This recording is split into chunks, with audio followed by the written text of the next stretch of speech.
Serious, were you ever close to being killed/raped/kidnapped/robbed?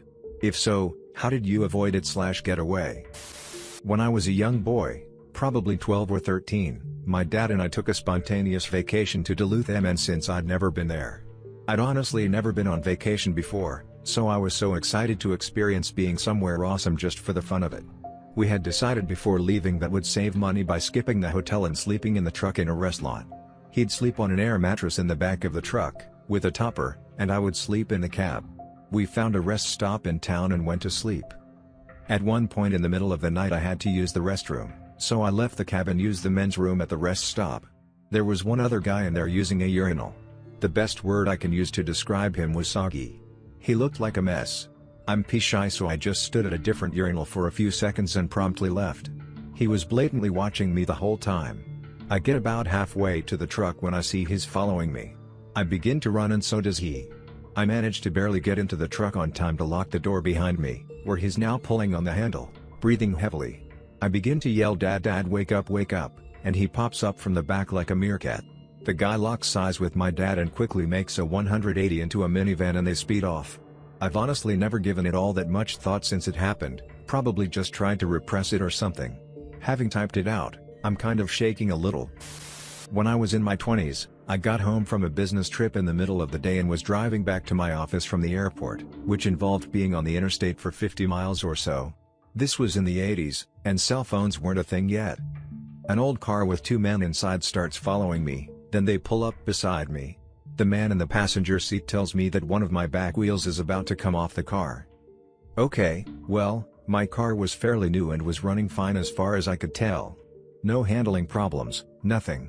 I remembered that an upcoming exit had a full-service gas station with an attached mechanic's shop, so I exited there, and the men in the other car followed me. I rolled up to the entrance to the mechanic's shop, where I was sure there would be people around, and opened my window. Out walked this absolute mountain of a mechanic. I mean, he was over 6 feet tall, and a good 275 pound. I told him that the men in the car who followed me said my back wheel was about to come off, but I didn't think there was a problem. Anyway, giant mechanic man started ambling over to the car that had followed me, and they very quickly hauled ass out of there and got back on the interstate. I wish I could have got their number plates. I didn't even think about how sketchy the whole situation was until it was over. In the early 90s in SW Detroit I was mugged. I was about 21 at the time. The guy who mugged me was a kid who tutored me in Spanish. I was like, "Jose, you tutored me in Spanish and I went to your sister's quinceañera. Dude, I'll tell your mom." He then ran away. I was once robbed at knife point. I'm a pretty tall guy, 6 feet 2 inch, but I was pretty skinny then. I had just bought Worms for the PC and Menswear Nuisance album. Was talking the escalator down on Argyle Street in Glasgow. Guy comes up next to me and asks me for the time. I tell him I didn't have a watch. He then pulls out the knife, probably about 3 to 4 inches long, and says, "Give me the bag," and I hand him over the bag. We are now at the bottom of the escalator and he asks me if I have any other money. I pulled out a load of change from my pocket and give him that. He asks if I have anything else, I say no. I then ask him if I can have my train fare home. He gives me 50p and says, "What do you need?" I said I needed the £1, meaning swap it for the 50p, so he gives me that as well. He then tells me to walk away and he goes back up the escalator. Mugged and got a £1.50 refund. I don't think there was a conductor on the train, so I kept my £1.50. Edit, thanks for the silver, kind stranger. My first ever award.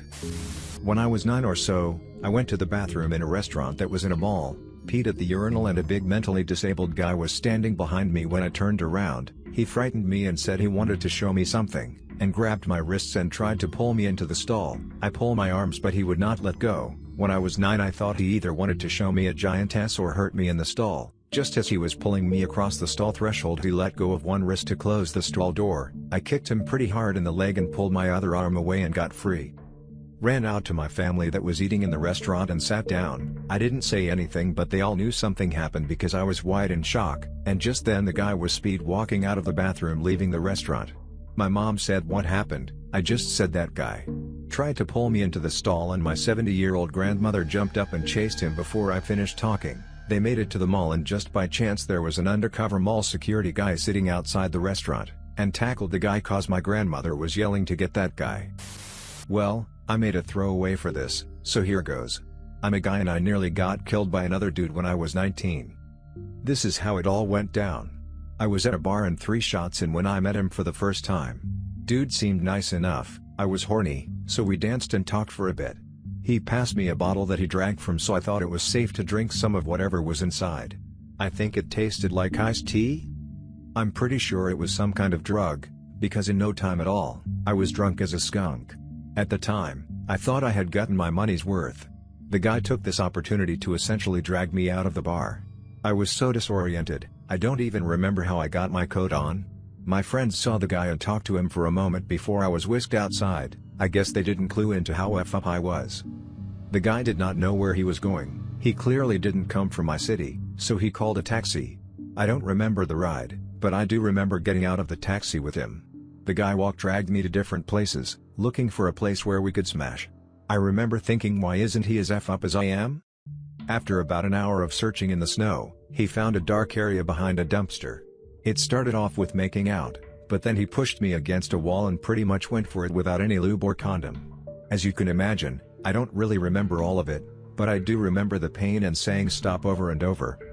When he was done, he turned me around and looked into my eyes. His face was blank, it looked like he was weighing whether he could just kill me and get away with it, or let me go. But my friends had seen his face, if they hadn't, I might not be alive today. Even in my drug-addled state, I knew that I had to get the fuck out. I have no background in self-defense, but my hand just moved. I broke his nose with an upwards palm strike, which must have stunned him. I ran out of the alley and ran all the way home.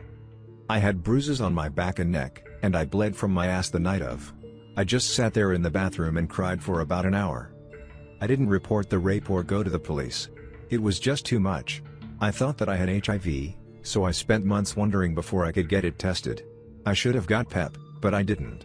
Stupid in hindsight, but I was a wreck after that. Luckily I don't have any STDs from it. It's been a year now. I haven't had sex since, and forming relationships with people has been hard. Now I'm in therapy and working past the PTSD. When I was in middle school, I came home from school one day and noticed something odd in the big glass window at the front of the house. Our back door was wide open, so I figured one of my parents were home early from work. I walked in the house to see it was totally trashed. I then heard voices at the back door. It definitely wasn't either of my parents. I then dropped my bag and ran out the front door. I ran down to a friend's house which was a few houses down. I then called the cops and said my house was being robbed. Police arrived and the guys were gone. Along with all the stuff. Take note that I was like 13 or 14 at the time, so it wasn't like I could do much. Some sick F tried to rape me on a jogging trail. Thankfully he was a bit smaller than me, skinny and in piss poor physical condition, and clearly wasn't anticipating a fair physical fight, because I ended up beating the shit out of him before he did anything really awful. I can't overstate how lucky this was. I'm no athlete or martial artist, just a woman built like a linebacker who learned basic self-defense from my dad, and believe me, I was thanking my lucky stars for it at that moment.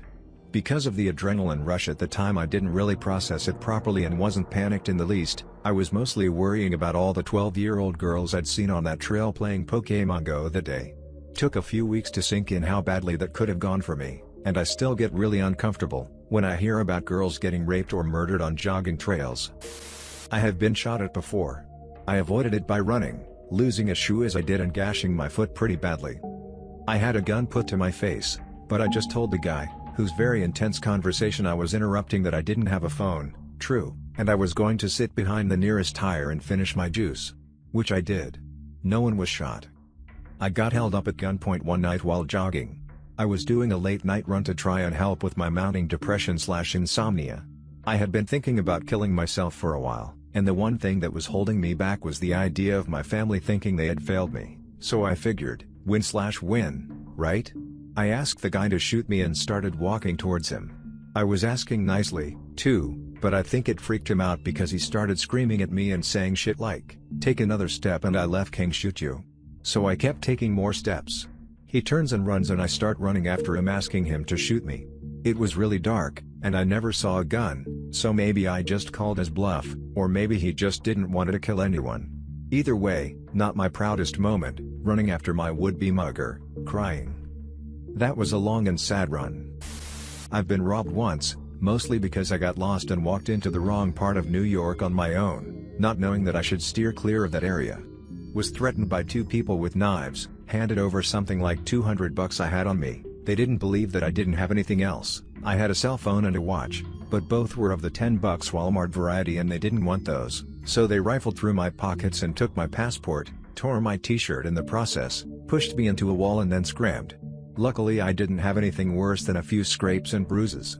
I made a report to the police, got told I was an idiot, and then went to the German embassy, where I was also told I was an idiot but at least got a new passport.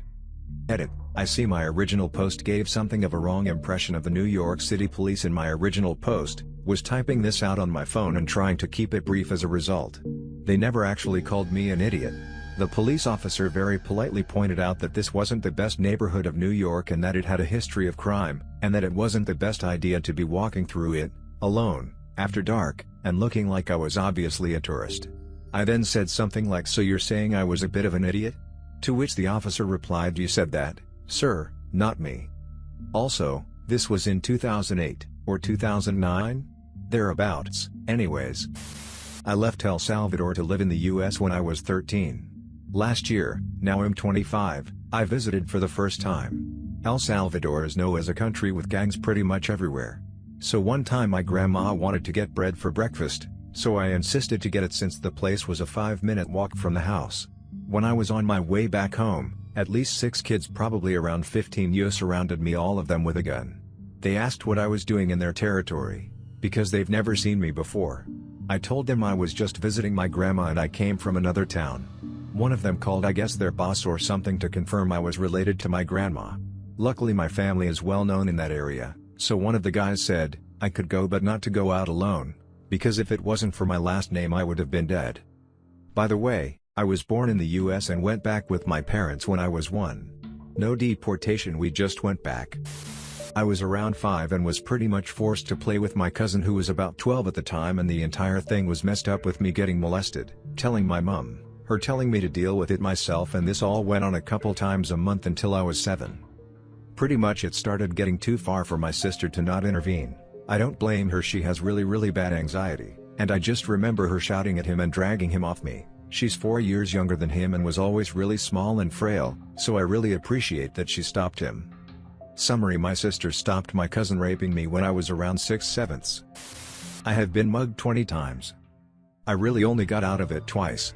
The first time, it was because I had learned enough Portuguese to talk my way out of it. The second, I chased my attacker, caught him, and he was immediately arrested by the police. Most times I've tried to resist have resulted in injury. Most times, though, I didn't resist at all. Death is not a reasonable alternative to losing $20. Not looking to get holes poked in my earth suit. I travel a lot for my work in the wedding industry. I was in Texas alone, working a military wedding. The bride had booked my hotel room, which turned out to be part of the suites reserved for the bridal party. I ended up checking in and getting into the elevator, at the same time as the pack of rowdy day-drunk Marine groomsmen were also getting in. Me, one girl, smashed in a small space with 8 dudes. One of them made a comment to me, "Looks like you're stuck with us, huh?" That I thought was weird, but maybe the dude is drunk and awkward. I let it slide. The tone was sexual though, and put me on guard. As we got to our floor, the same floor, unfortunately, I had it out first, and same guy says to his buddy, "Should we follow her?" I must have knee-jerk looked over my shoulder in fear. I swear, he saw that I was afraid and he started to laugh. He and his buddy thought it was hilarious. That was pretty worrying. During the wedding, he kept coming over and talking to me, and trying to touch me. His buddy got bolder, drunker, too, and would try it. At the end of the night, I had this really horrible suspicion that it was not safe to try and go back to my hotel room alone. I asked the wedding planner and her male assistant if they would be kind enough to drive me back to the hotel and walk me up to my room. Sure enough, those 2 guys were waiting in the hallway. I have no idea what would have happened, and thank God I'll never know.